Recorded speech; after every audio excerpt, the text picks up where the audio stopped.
Oh, good day everyone. Okay, I've had an odd noise for the past 2 weeks actually. And because I've just been, farting around with the suspension, changing things and making my own shit, and I was confident that this noise was something I'd done, or some part of the suspension. I've been checking it and checking everything, and I did find that I hadn't actually tightened this bolt enough, that this still had movement in it, and that had a noise in it. But I've since tightened it up. I'm actually going to put a new shaft. I'm going to find a bit of tube, probably a bit of piston pin, what do they call it? I can't even think of the name of it. We use a bit of that, push the dowel out from that goes in the shaft and put one that fits exactly. But anyway, I've just got washers in it for the moment, and it's not making noise there, it's not making noise there. I've been under this car a dozen times, rocking it backwards and forwards and trying to find this noise. I finally found it today, and it was actually coming from here. And what I found is that this seal's been leaking, and this whole end CV joint was full of gearbox oil. So possibly the noise is because CV joint's supposed to have grease, not oil, for one. The gearbox is probably low on oil now too. This is another thing too with jacking it up at the rear, is when you go to check your oil, if your gearbox is not level, you're going to get a wrong reading. So I'm going to have to make sure I jack the front up, although it is sort of seemed to be sitting fairly level. It's the thing with lifting the front, it seems to lift the front. When lifting the rear, it seems to lift the front as well. Just taking the weight off, probably because the engine's at the back or something behind it. But anyway, but I'm going to be checking the level of the oil in the gearbox and checking the level of the gearbox too, to make sure, like if it's going to ride constantly at an angle, well then I should probably jack it up till it's the opposite angle. So if it's down that little bit, bring it up that little bit, and then fill it to that level so that it's actually, when it rides back down, it's got the correct level in your diff housing part of the gearbox, even though it'll be a bit overfull. In the front of your gearbox is better than not having enough, I think, in the gear level. But anyway, I'm going to play around with it. But the other thing that's a concern is the amount of play. If we can hear this.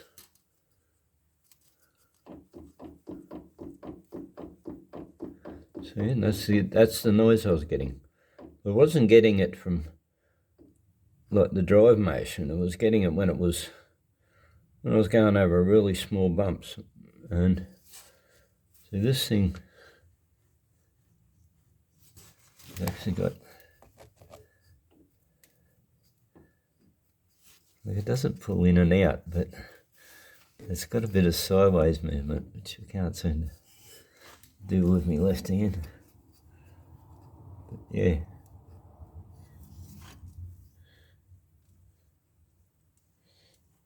it's not real tight on the shaft. So, and you'd hope that this piece wears and not the actual the shaft in your diff, because that would mean replacing the entire diff. I did look online. I haven't managed to find any of these, and the problem with finding it too is that I don't know what to type in. I don't know what the thing's called. So without knowing the correct name, it makes it also difficult to find it, you know. But anyway, as I said, I'm going on a trip shortly. 2 weeks' time. I have neither got the money to buy a new one, because I already spent it all on the boat and shit, and nor have I got time to wait for it to arrive. But anyway, and I also don't have, like, I should be putting a new seal in it right now, but as I said, I don't have time to wait for it to get here. Yeah, I'm gonna pull it out, clean it, silicone it, re-grease me CJ feed joint, top up the gearbox oil, and hope for the best. But yeah, so I decided to make a video on this because this noise was really odd. And as I said, when you went over big bumps, it was fine. But when you went over really little bumps, it was going clunk, clunk, clunk, clunk, clunk, clunk, clunk. And as I said, I wasn't even looking at that because I've just spent the last week changing my suspension, so I'm checking and doubling checking and triple checking. I'm going all over the suspension. I can't find movement anywhere. I can't find any noise. And yeah, it's just weird how it starts making this noise at the same time. Well, straight after I change the suspension. So, plus because I've dropped it that little bit more too. I've got a bit more angle in the CV joints, I suppose. That could have been why it sort of started suddenly. I was probably making a noise already, but it started making more noise. So yeah. Well, got the CV joint in here. That's soaking in petrol and get all this gear oil out. I have taken the band off it. That's the band. Not that difficult to get off. You've got to find this tab. This tab's bent over, so you got to pull the tab back and then you can lift this edge off. And I'll clean it up and do the same refitting it, Clamp it up tight and then do it, and then fold this tab back over once you get it back on. But yeah, the reason why I took this off is because I also want to make sure I get all the oil out of the boot, and the oil out of in here. It's really not a good idea to pull your CVs apart if you don't have to.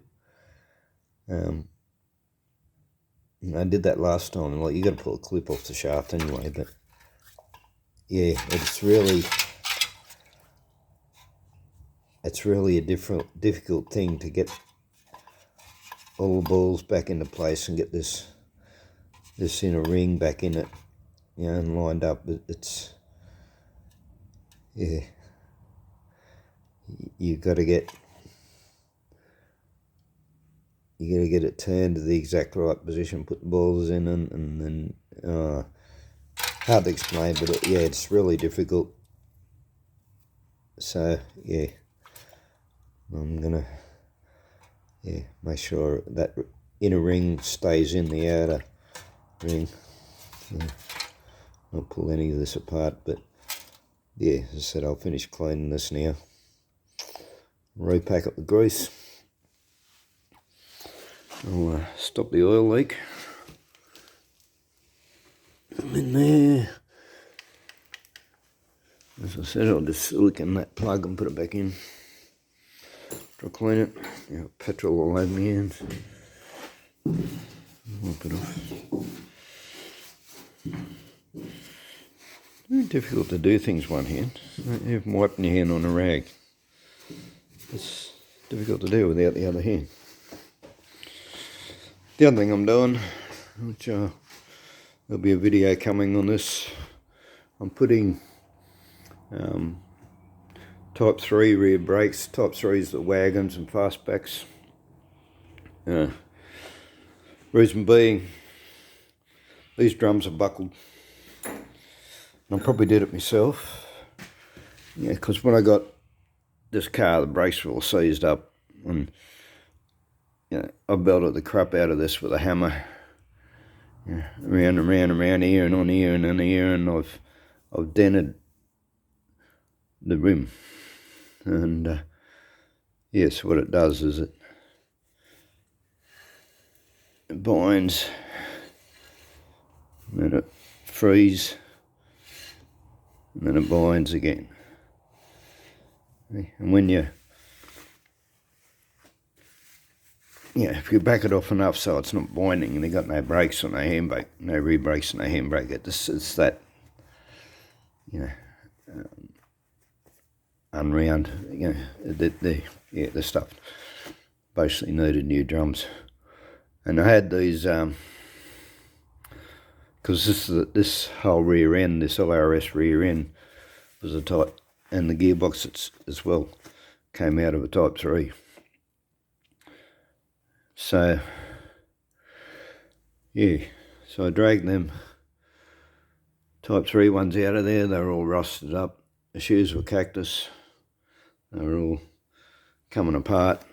So the drums weren't that crashed either. But yeah, I went round to a bloke that wrecks Volkswagens, and I've managed to get another set of shoes and some drums that are reasonable. So, but the reason why I'm going with this, instead of just getting another set of drums, I'll show you shortly. These are way bigger. And I've been talking to a bloke, he used to engineer Volkswagen stuff, and old bloke, he's basically retired.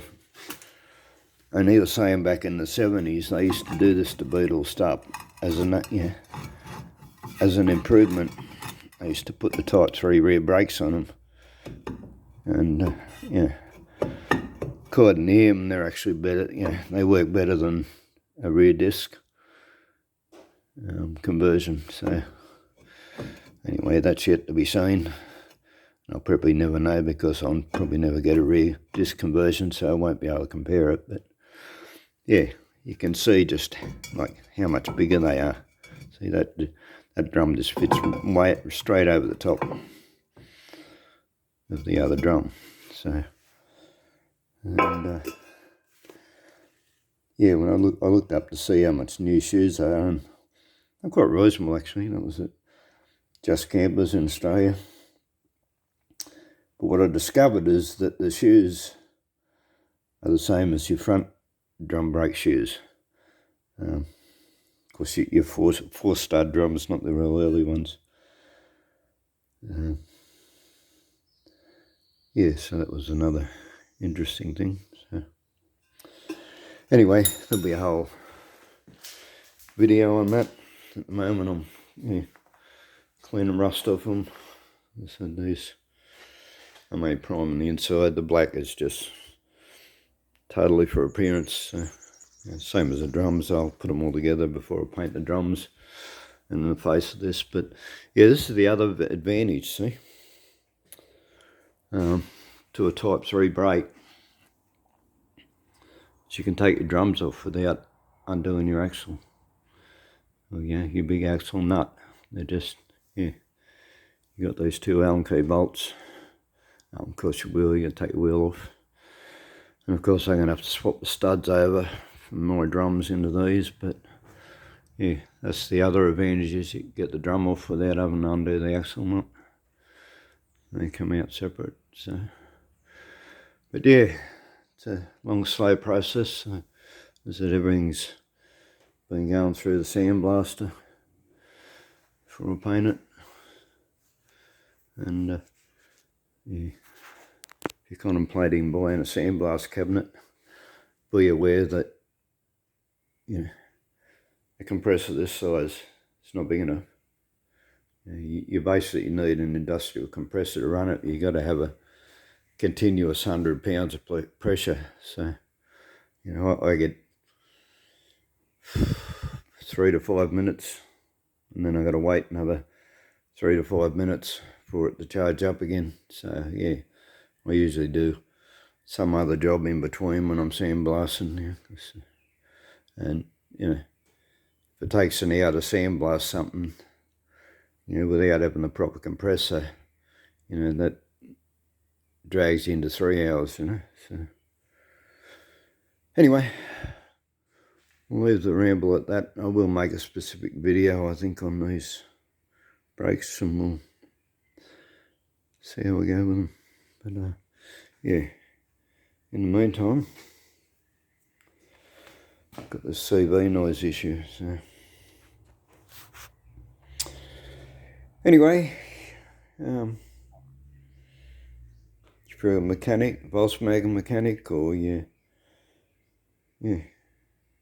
got any tips or anything to do with this CV joint gearbox noise, or you know, can see that I'm not doing it right or something, you know, leave a comment, okay? I'm just learning this shit as I go, you know?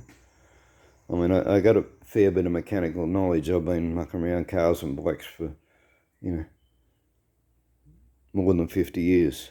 But I'm not a trained mechanic, and, you know, a lot of the stuff like this is all new to me, so I'm learning as I go. So, you know, if you know something about it that I don't, tell me, please. Okay, thanks for watching, and hit like, please, and hopefully we'll catch you again. Bye.